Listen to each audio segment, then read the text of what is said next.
नमस्कार दोस्तों, स्वागत है आपका बिग शिप मीडिया पर। मैं हूं स्वप्निल कश्यप और आज हम आपको लेकर चलेंगे भारत के गौरवशाली इतिहास की एक ऐसी यात्रा पर जो न सिर्फ आपको गर्व से भर देगी बल्कि यह भी दिखाएगी कि कैसे भारत प्राचीन काल में एक महाशक्ति था और कैसे आज एक बार फिर वह वैश्विक मंच पर अपनी खोई हुई चमक वापस पा रहा है। हम जानेंगे कि कैसे सिंधु घाटी सभ्यता से लेकर मौर्य और गुप्त साम्राज्य तक भारत ने ज्ञान, विज्ञान, व्यापार और संस्कृति के क्षेत्र में दुनिया का नेतृत्व किया और कैसे आधुनिक भारत अपनी युवा शक्ति, तकनीकी नवाचार और वैश्विक प्रभाव के साथ फिर से एक महाशक्ति बनने की ओर अग्रसर है।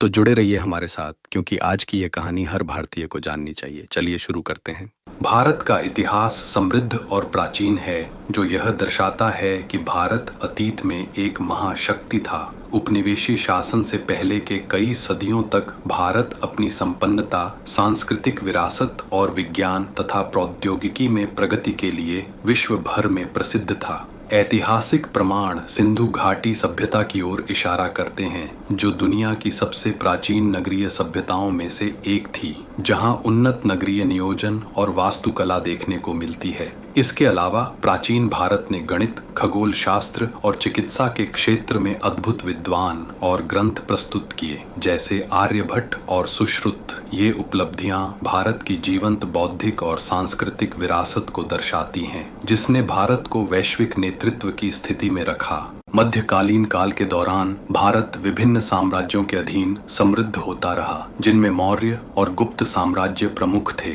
जो कला, साहित्य और दर्शन में अपने योगदान के लिए प्रसिद्ध हैं। व्यापार मार्ग पूरे भारतीय उपमहाद्वीप में फैले हुए थे, जो रोम और चीन जैसे दूरस्थ देशों के साथ वाणिज्य को संभव बनाते थे। भारत न केवल मसालों, वस्त्रों और रत्नों का एक प्रमुख निर्यातक था, बल्कि यह विभिन्न संस्कृतियों, विचारों और नवाचारों का संगम भी था, जिसने वैश्विक मंच पर उसकी प्रभावशाली स्थिति को और मजबूत किया। समृद्धि और प्रभाव का यह गौरवपूर्ण इतिहास भारत की एक महाशक्ति के रूप में पहचान के लिए एक सशक्त आधार बनाता है। हालांकि औपनिवेशिक काल ने भारत के सामने कई गंभीर चुनौतियां खड़ी की, जिससे उसकी एक वैश्विक महाशक्ति की स्थिति में गिरावट आई।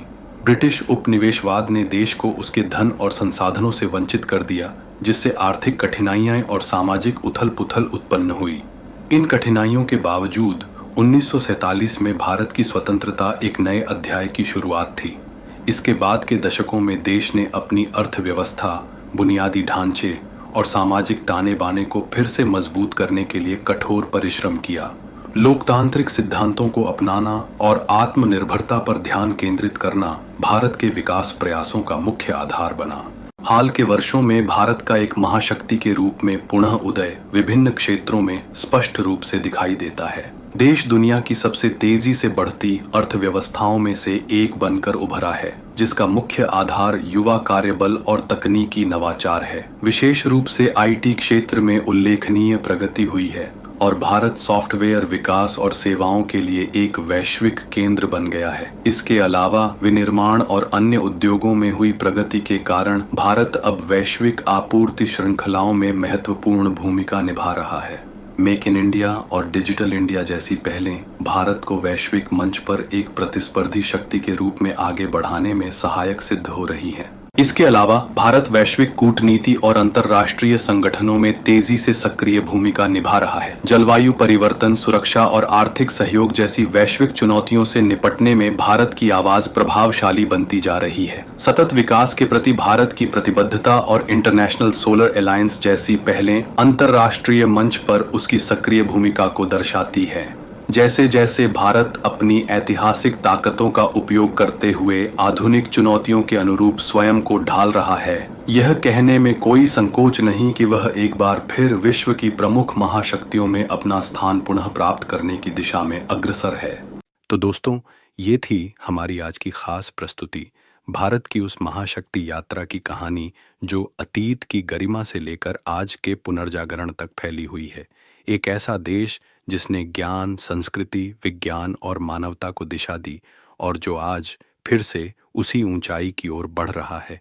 अगर आपको यह वीडियो पसंद आया हो तो लाइक ज़रूर करें, कमेंट में बताएं कि आपको भारत का कौन सा दौर सबसे प्रेरणादायक लगता है और शेयर करें इस गौरवशाली कहानी को अपने दोस्तों और परिवार के साथ।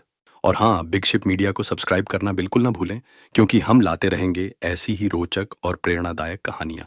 मैं हूं स्वप्निल कश्यप, मिलते हैं अगली वीडियो में। तब तक के लिए जय हिंद, वंदे मातरम।